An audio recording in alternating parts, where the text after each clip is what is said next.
हम दो सवाल लेकर का है, ठीक है। दोनों के दोनों सवाल जो है, ठीक है ना, अगर प्रोसेस अगर बनाओगे ना एकदम बेसिक से, ठीक है, तो एक सवाल को बनाने में पूरा बोर्ड कवर हो जाएगा एकदम, ठीक है ना।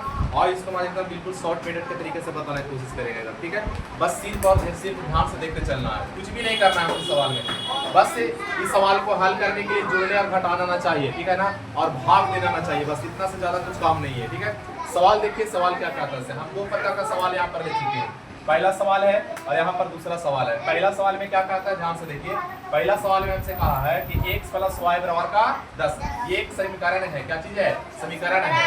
x प्लस वाई बराबर 10 ये पहला समीकरण दिया हुआ है। और यहाँ पर x माइनस वाई बराबर कितना, x माइनस वाई बराबर 6 ये दूसरा समीकरण दिया हुआ है। इसका मतलब है कि जब हम लोग बेसिक से बनावेगा ना, तो हम लोग कंपेयर करते हैं समीकरण 1 समीकरण 2 को, ठीक है, तभी जाकर के x और y के मान निकाल पाता है, ठीक है ना। लेकिन हम लोग उतना बेसिक से नहीं सीखेंगे, आसोमेट्रिक के माध्यम से देखेंगे इसको शॉर्ट में हम कैसे बनावेंगे, ठीक है। इस प्रकार से अगर सवाल आएगा, लेकिन सवाल कहता क्या चीज है, एगो प्लस में होना चाहिए, यहाँ पर दोनों प्लस में होना चाहिए। पहले का समीकरण दोनों प्लस में, चाहे दोनों माइनस होना चाहिए। यहाँ पर देखो, ये पहला समीकरण दोनों प्लस में है और दूसरा का समीकरण वो प्लस में, वो माइनस में होना चाहिए, है कि नहीं है। मतलब यहाँ पर अगर x प्लस वाई है तो यहाँ पर x माइनस वाई होना चाहिए। क्लियर है। अब इस कंडीशन में हम लोग x के मान कैसे निकालेंगे, कुछ नहीं करना है।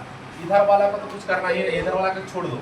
अगर x के मान अगर पूछता है इस सवाल में, ठीक है, अगर x के मान अगर पूछेगा तो कुछ भी नहीं करना है। जो बराबर टू साइड जो दोनों तरफ दिया हुआ है समीकरण 1 और 2 में, समीकरण 1 में कितना है 10 है और समीकरण 2 में कितना है 6 है।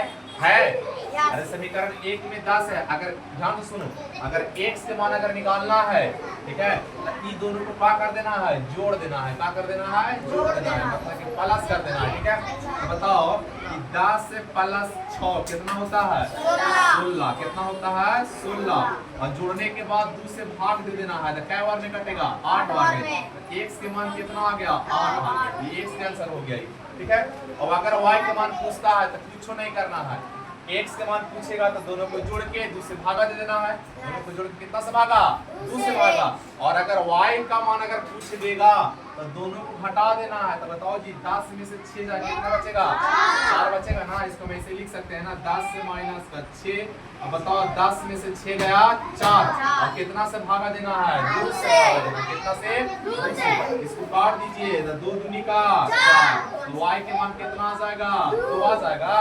तो हम कह सकते हैं कि x और y का मान कितना आ गया, x के मान आ गया 8 और y के मान कितना आ गया 2 आ गया। ये हमारा क्या चीज हो गया, आंसर हो गया। बताओ बड़ी भारी है। सेकंड नंबर सवाल देखो क्या कहता है। सेकंड नंबर सवाल में देखो x minus y x plus y है। यहाँ पर x प्लस y था, x माइनस y था, ये वाला ऊपर चल गया नीचे चला है, उसका कोई दिक्कत नहीं होना चाहिए। अगर x के मान पूछता है, x के मान अगर पूछता है तो वहां पर हम क्या करेंगे, दोनों को जोड़ देना। हमें पता है ना अभी, अगर x के मान पूछेगा तो दोनों को क्या कर देना है, जोड़ देना है। तो बताओ 18 और 12 कितना होता है, तो 18 प्लस 12 लिख लीजिए और दोनों को जोड़िएगा तो 30 होगा। कितना होगा 30। और कितना से भाग देना है जी 2 से। तो 2 से क्या बार में कटेगा 15 बार में, ठीक है। इसका मतलब x कितना आ गया 15 आ गया। x का मान 15, x का मान 15। अगर y का मान अगर पूछता है तो y के मान निकालने के लिए हमको क्या करना पड़ता है, दोनों को घटाना पड़ता है। क्या करना पड़ता है, घटाना पड़ता है।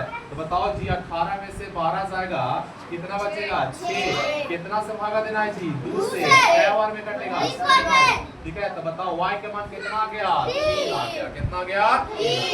यहाँ पर लिख लीजिए, ठीक है, कि x और y। तो x के मान कितना आया था 15 और y के मान कितना आया है 3। यही हमारा सवाल का क्या हो जाएगा, बताओ बनेगा।